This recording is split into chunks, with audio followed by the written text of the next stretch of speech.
Hey everyone, welcome to this tutorial on how to get a key to open a door in Unreal Engine 4. Now for this tutorial to work, you're going to need some kind of a key object, and I've just gone ahead and created this key in Maya, but you can go ahead and import it from somewhere else if you'd like. Main thing is let's keep this to an FBX type file. So if you made something in Maya to export an FBX, just go to File, then make sure the key is selected. So have it selected and then go to File, Export Selected. Click on the box over here, and then on File Type, scroll down until you find FBX Export. Once you've found that, go ahead and press Export Selection. It'll pop up with a series of folders, and then just save it to somewhere where you will be able to find it. I've already saved mine, so I'm not going to go ahead and save it again, but let's just go ahead and pretend that I did save it right then and there. Okay, go ahead and open up Unreal Engine 4, and to keep it simple, I'm not going to actually use a stairway. Instead, we're going to imagine these, or a door. Instead, we're going to imagine these stairs are my gates, and when I walk up to them, if I'm holding the key, they're just going to kind of like move over to the side over here. So it's essentially creating a passageway for me. So let me go ahead and just Control Z that to undo it. And let's start by setting up the animation for your door or your object. So in my case, it's going to be the stairway. Go over to Cinematics, add Matinee, select that. Then in the gray area, right click and add a new empty group. And let's call this door, or you could call it stairway, or whatever essentially is being opened up. And I'll press enter. Then with the stairs selected, so I clicked on it over there, I'm going to right click on stairway, go to actors and add selected actors to this group. Okay, so it's added them, and then I'm going to right click on stairway and add a new movement track. Okay, I want it to be that as its default position, so on the timeline I'm going to go ahead and press enter, unless it already has one over there, which it probably does. Yeah, it totally had one over there.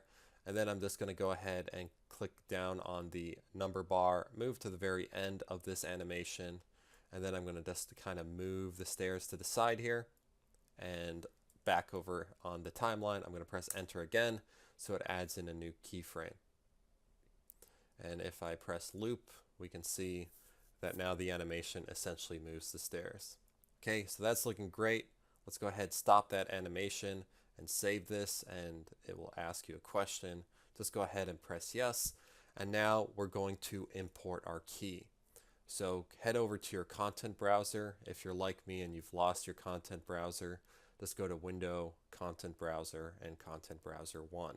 And it will open up your content. I'm going to head over to the content side. Many of you probably already have a folder for objects or assets in this case, but if you don't, it's never too early to create one. So I'm going to create a folder for my assets, and inside that folder I'm going to go ahead and import my key object. And once it's been selected, all this will pop up and everything here is perfectly fine to import. Just make sure you click import.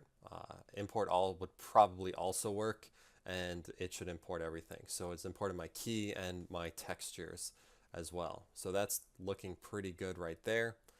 If any errors pop up, just feel free to minimize that. Those aren't of any major concern. Okay, I'm going to go ahead, take my key object and drag it onto my map and let it go. And right away it's too small, so I will press the R key and just kind of scale this key bigger. Okay, maybe not as large as it is right now, but let's go ahead and take a look at that. Select that and press the E or the W key to move that up. And that's a pretty large key. We could probably just make it a bit smaller. We want it to be noticeable, but not like consume the screen. Okay, so maybe something like that is fine. Put it closer to the ground. And now when I walk up and I grab the key, I want it to essentially store it in my character. So the key is going to vanish and my character essentially will be holding the key. So because the character will be holding it, the character is going to need a new variable. So select your character and then go to edit blueprints of your character, and I'm going to open up the blueprint editor for the character. In my variables, I'm adding in a new variable. So go to variable plus, and let's just call this one, let's do number of keys, okay? And that will be the name of it. The reason I'm not calling it keys directly is because keys are what you press in order for all these inputs to happen. So if I call the variable keys and then I'm looking for the code later on, it's going to give me like wrong code and things are going to get all confusing. So calling it number of keys makes more sense. It's not going to be a Boolean though. We're using whole numbers here. So let's change that from Boolean to integer, and then just go ahead and click compile and save. And by default, the number of keys we have is 0. If you want to give your character keys at the start, that's perfectly fine, but we're just going to have 0 over there. So going to close out of that. And now for the key, let's go ahead and click on it, and we're going to go ahead and go to the blueprint of the key. So go to blueprint, and let's go ahead and call this I guess golden key for me is perfectly fine, or actually golden key blueprint is fine. I don't think I need to rename it anything. So let's go ahead, create that blueprint. It should take you to the viewport of your object, and then we're going to go to add component here, scroll down to box collision and select that. Box is fairly large at the moment, so let's go ahead and select that and then use our scale key to scale that down. And even at that height, it's still fairly large compared to the key itself. Like I will walk into that pretty easily. So I'm going to change the scale on the side here to 0.1, 0.1, and 0.1. Okay, and that's going to make it a lot closer to the actual object. So that's looking a lot better for the box. So the box is looking good. Now that the box has been made, I'm going to scroll down here to my code, and we're going to go to on component begin overlap and click the plus there. And now if you head over to your event graph, we have an on component begin overlap box. Okay, so let's go ahead and drag a node off of here, or a branch. Let go, and first of all we need to cast it to our third person character. So cast to third person character, and the object is going to be us. So if we're colliding with the box, what do we want to happen? Well, we want to add a key. You know, if we run into the key box, we want to add a key. So as the third person character, move a branch off there, we're going to go ahead and get number of keys. Okay, that's what we named it. We're going to add one, so I'll move over there and just go like plus, and then we're looking for integer plus integer. So we're going to add a key. We're just going to add one key, and then we're going to set the keys. So set number,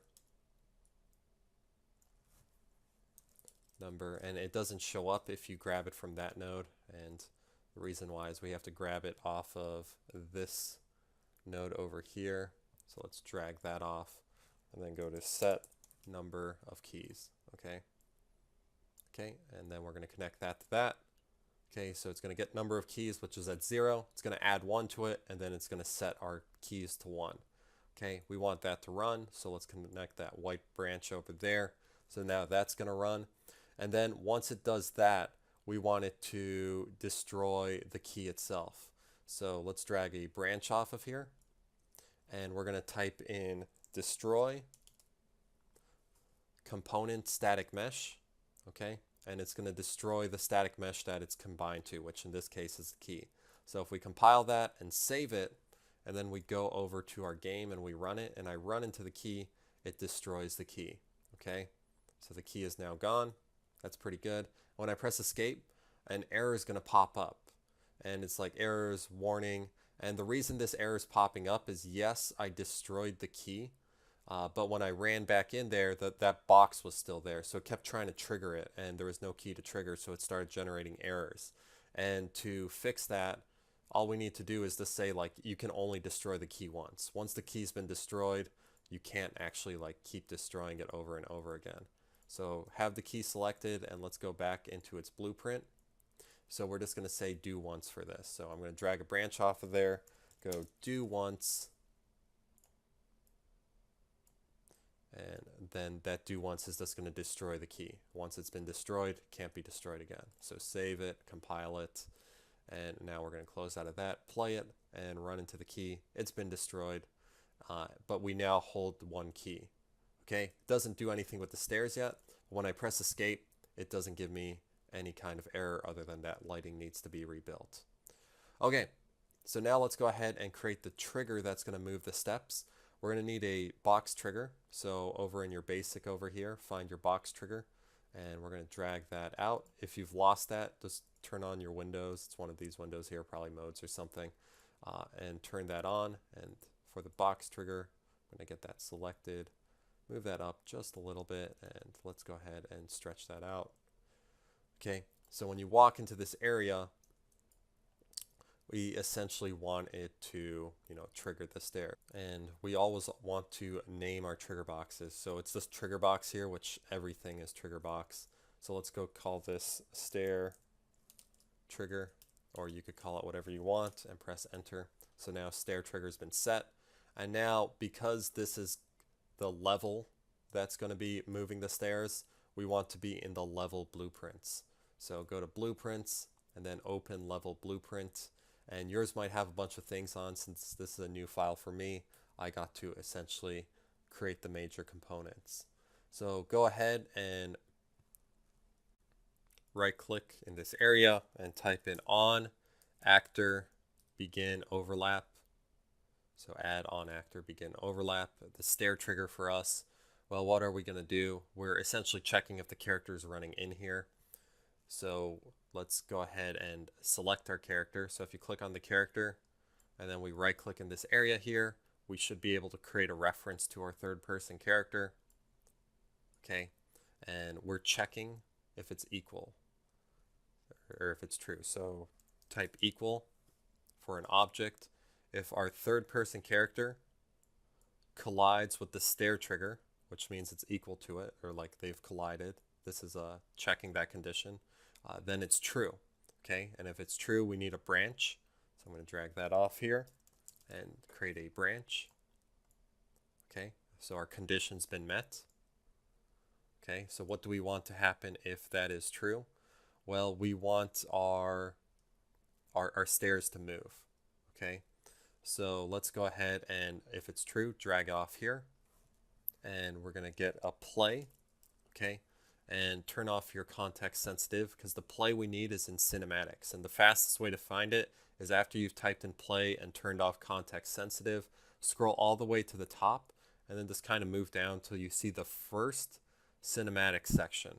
Okay, and then when you have that, select it and it should say target is a matinee actor. Okay, if it says that, you have the correct one. Okay, now we need to grab the animation itself. So we're looking for that little play thing. Okay, and it likes to hide. I'm pretty sure we have it. We did create that animation, did we not? Yeah, matinee actor. Okay, but if you can't find it, like in my case, I can't find it. I can find it over here, so it's right there. Hiding in the stairs itself. Okay, so if you have that selected and you're back here, if you right click, it should pop up, but sometimes it doesn't. So if I close out of it, but have it still selected like you see over there, and then I go back into the level blueprints and right click, then it should have the ability to create a reference to that matinee actor. Okay, so we wanted to play that actor, which would essentially move our stairs. So then if I hit compile and save, and then we go ahead and play our game, if I run into that trigger box, you'll see that right away it moves those stairs.